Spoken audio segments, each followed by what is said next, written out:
Бүгінгі тақырыбымыз наурыз көженің пайдасы. Наурыз көже ұлыстың ұлы күні дайындалатын қасиетті ас. Оның қасиеттілігі мерекелік ас болғанда емес, адам ағзасына берер қуаты мен нәрінде. Өйткені наурыз көжеге қосылатын әр дәмнің өзіндік витаминдері бар. Жаңа айтып кеткенімдей, наурыз көженің ішіне қосатын бар дәмдердің өзіндік бір витаминдері бар.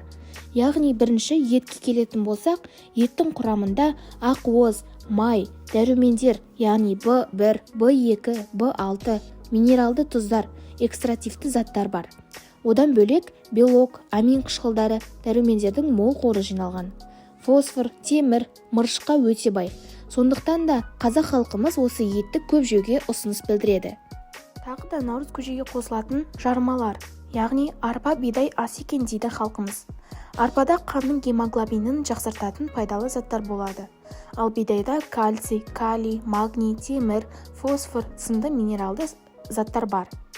Күріш, тары, бидай, арпаның қайсысын алсаңыз да өте жұғымды болып келеді. Калориясы көмірсуға байы.